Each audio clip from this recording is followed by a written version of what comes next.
Əziz şagirdlər, bugünkü dərsimizdə qüvvə momenti, tarazlıq şərti, link haqqında məlumat verəcəm.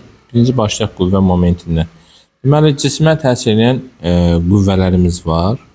Məsələn, hər hansısa bir cisimdir, müəyyən A nöqtəsinə bərkidilib. Həmin cismə təsir edir F1 qüvvəsi, təsir edir F2 qüvvəsi, təsir edir F3 qüvvəsi və s. Yəni, cismə təsir edən qüvvələrimiz var.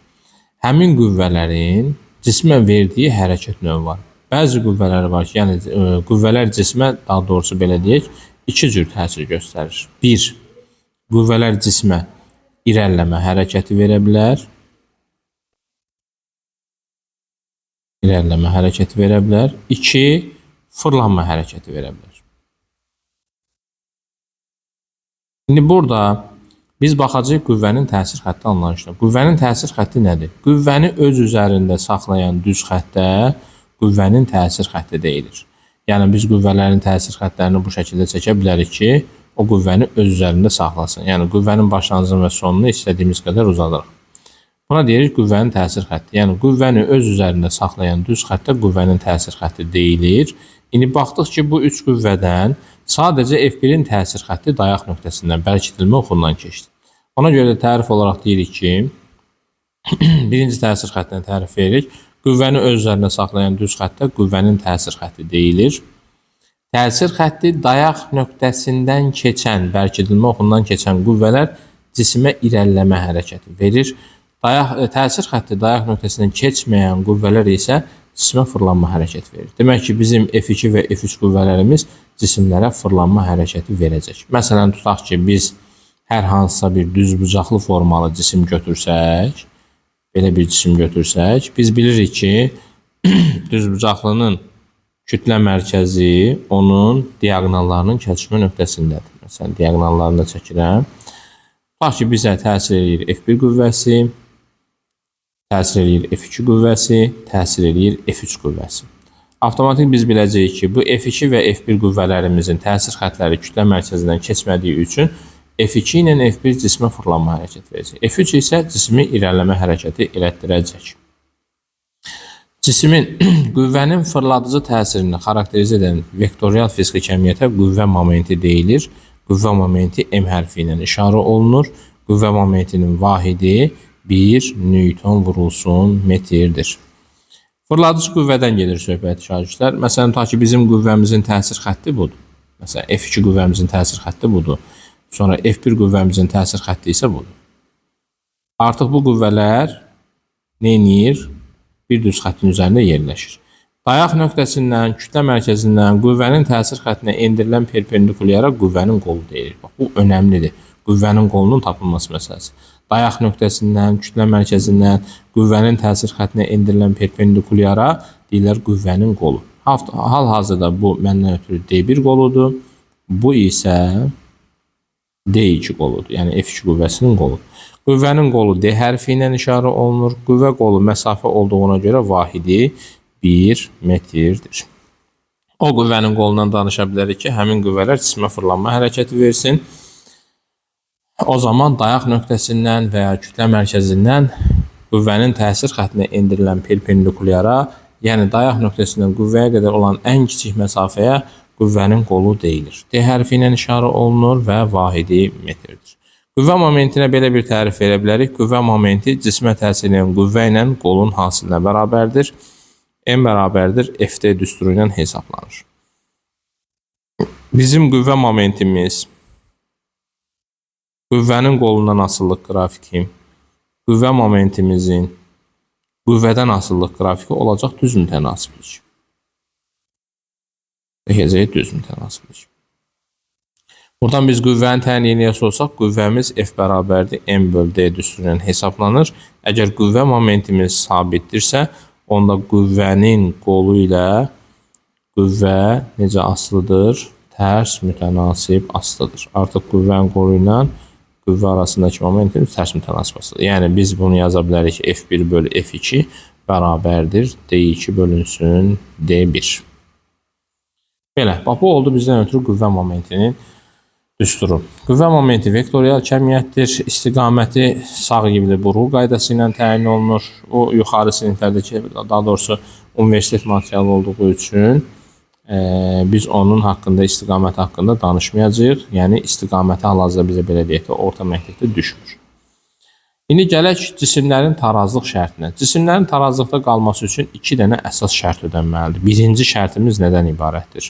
Cisimə irəliləmə hərəkəti verən qüvvələrin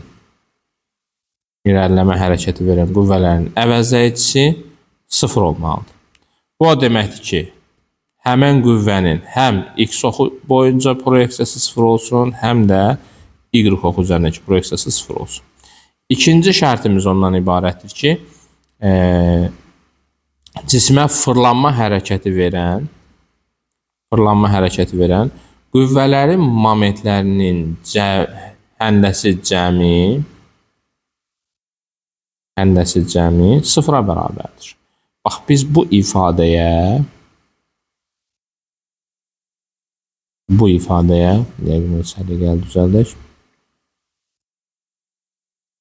həmən bu ifadəyə deyəcəyik momentlər qaydası.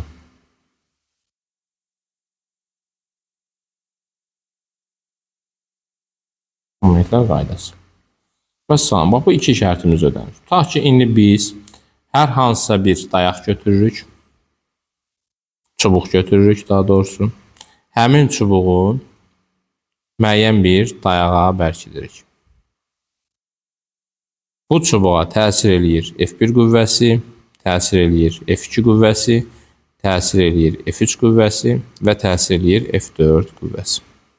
Artıq mən baxıram ki, bu qüvvələrin təsir xətləri dayaq nöqtəsindən keçmədiyi üçün avtomatik bu qüvvələr cismə fırlanma hərəkət verəcək.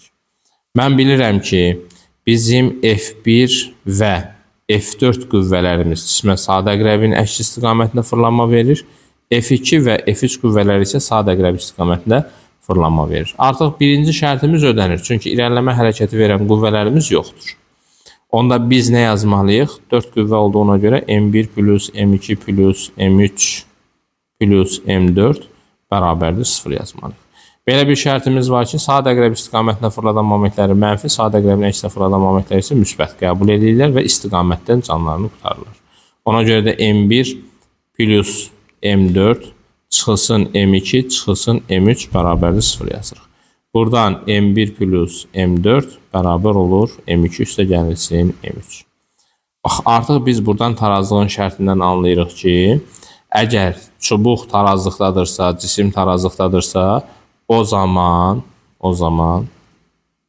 sağ və sol tərəfdəki momentlərimizin cəmi biri-birinə nə olmalıdır? Bərabər olmalıdır. Yəni, sadə əqrəb istiqamətində fırladan momentlərin cəmi, sadə əqrəbin əksinə fırladan momentlərin cəminə bərabərdirsə, çubuq tarazlıqda qalır.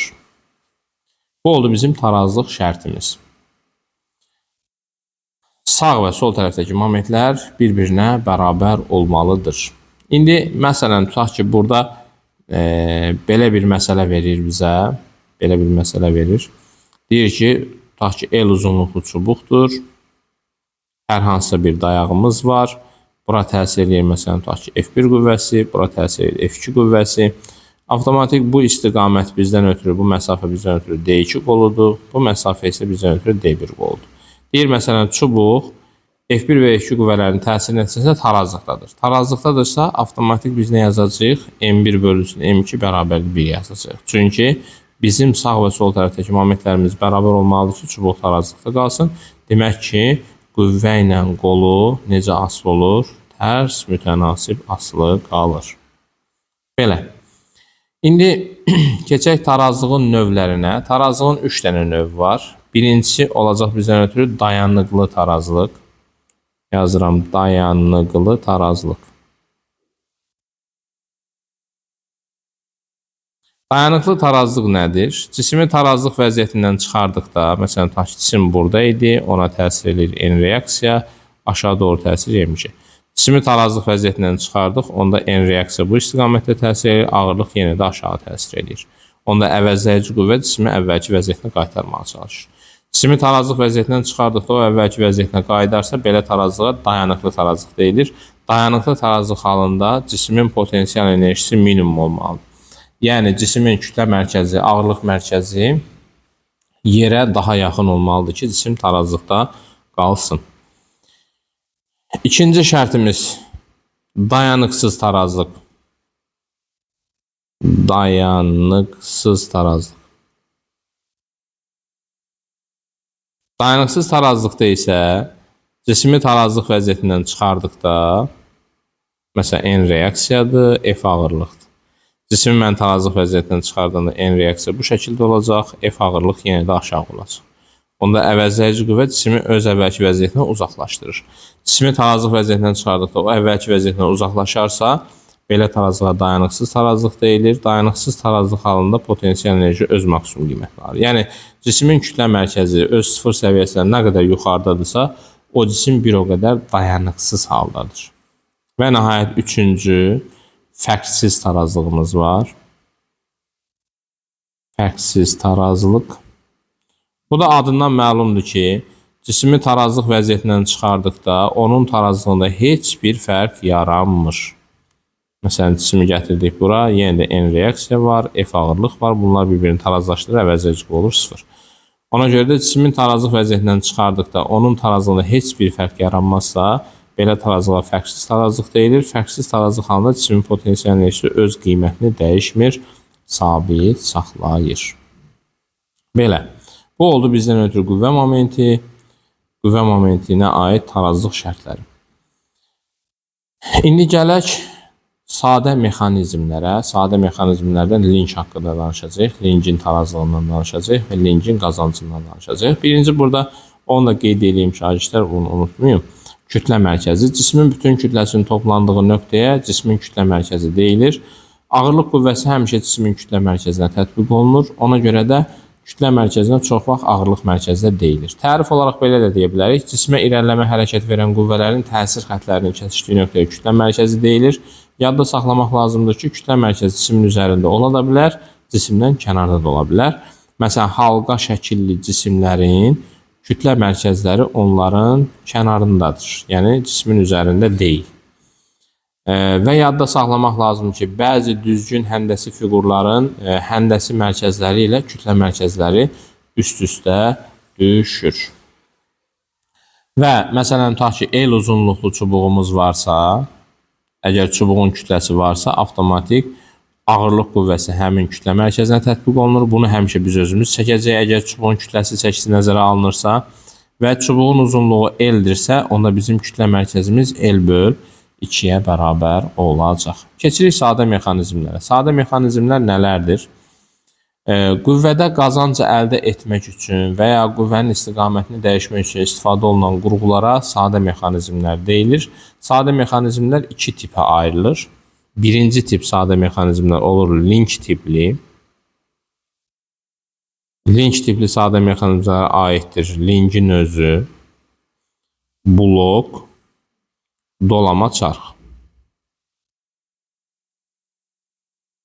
İkincisi isə mail müstəvi tiplidir. Müstəvi tipli. Bura isə aiddir mail müstəvinin özü, mail müstəvi, çivi və vint. Belə. İndi biz linç tipli sadə mexanizmlər və linkdən danışacağıq. Link. Link nədir? Tərpənməz dayaq ətrafında fırlana bilən bərk cisimə link deyilir. Linkin 3 növü var. Biz birinci növdən başlayacağıq. Birinci növ link. Birinci növ linkimiz nədir? Əgər linkimiz hər hansısa bir L uzunluqlu çubuqdan gedir söhbət şagirdlər. Burada bizdən ötürü hər hansısa bir dayağımız var. Bura təsir eləyir, məsələn, tutaq ki, F1 qüvvəsi, bura təsir eləyir F2 qüvvəsi. Burada isə dayağın reaksiya qüvvəsi var. Yadda saxlamaq lazımdır ki, dayağa qədər olan məsafə bu D2-nin qoludur, F2-nin qoludur daha doğrusu. Bura qədər olan məsafə isə F1-in qoludur, D1-dir. Tarazlıq şərtinə əsasən M1 bərabərdir M2 şərti ödənərsə, o zaman qüvvə ilə qol tərs mütənasibəsi var. Yəni F2 bölünsün F1 bərabərdir D1 bölünsün D2. Yadda saxlamaq lazımdır ki, böyük qüvvənin kiçik qüvvəyə nisbəti qüvvədəki qazancdır. Buraya yazıram, qüvvədə qazanc. İndi biz buradan nəzərə aldıq ki, birinci növ linkimiz qüvvədə böyük qolun kiçik qola nisbəti dəfə qazanc verir. Məsələn, ta ki, böyük qolun uzunluğu 6 sm, kiçik qolun uzunluğu 3 sm isə bizim linkimiz 6 bölünsün 3 dəfə, yəni 2 dəfə qazanc verir. Bu deməkdir ki, biz öz qüvvəmizdən 2 dəfə böyük qüvvəli cismi həmən link vasitəsilə götürə bilərik. Və birinci növ linkimizdə dayağın reaksiya qüvvəsi həmin qüvvələrin nəyinə bərabərdir? Cəminə bərabərdir. Eyni məsələ bizdən ötürü askı da ola bilər. Məsələn, biz birinci növ linki hər hansı bir ipdən, kəmərdən asa da bilərik. Buraya yazarıq F1 qüvvəsi, buraya yazarıq F2 qüvvəsi. Artıq ipdən asanda ipdə yaranan gərilmə qüvvəsindən gedir söhbət. O gərilmə qüvvəsi də linkə tətbiq olunan qüvvələrin cəminə bərabərdir. Bu oldu birinci növ link. İndi keçirik ikinci növ linkə. İkinci növ link nədir? İkinci növ link artıq linkin şəklini bu cür çəkəcəyik. Bizim dayağımız qalacaq kənarda, qüvvələr isə bir tərəfdə. Artıq dayaq qüvvələrdən kənardadırsa, belə növ linkə ikinci növ link deyilir. Yenə də biz burada linkimizin tarazlıq şərtindən danışacağıq. M1 bərabər M2. Yenə də böyük qüvvənin kiçik qüvvəyə nisbəti qüvvədəki qazancdır. Bu da olacaq bizdən ötürü. Daha doğrusu böyük qüvvəmiz F1'dir.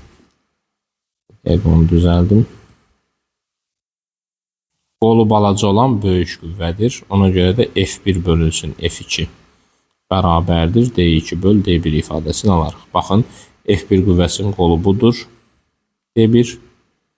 F2 qüvvəsinin qolu budur D2. Qolu böyük olan qüvvəsi kiçik, qolu kiçik olan qüvvəsi böyükdür. Yenə də qüvvədəki qazancımız nə oldu? Böyük qolun kiçik olan nisbəti dəfə qazanc. Məsələn, böyük qolumuz 12 sm, kiçik qolumuz 4 sm.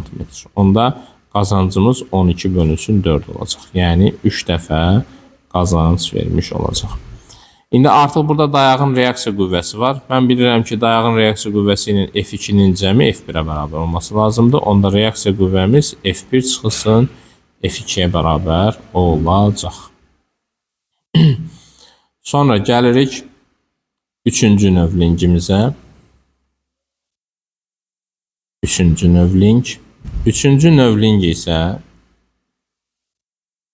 dayaq, daha doğrusu qüvvə dayaqla kütlənin arasında yerləşərsə, belə linkə üçüncü növ link deyilir. Üçüncü növ link qazanc vermir. Qüvvənin təsirini azaldır. Vəssalam. Bu da oldu bizim üçüncü növ linkimiz. Digər blok və mail müstəvində ayrı başlıqla izah edəcəm ki, vaxtımız uzun olmasın, siz qısa şəkildə bunların təkrarına baxa biləsiniz. Kanalımıza abunə olmağı unutmayın. Hər səfər qeyd edirəm, şərh bölməsində hansı mövzularımızı daha çox istəyirsinizsə, onları qeyd edə bilərsiniz. Mən də əlimdən gəldiyi qədər həmin bölmələrin izahını sizə verəcəm. Diqqətinizə görə sağ olun, təşəkkür edirəm.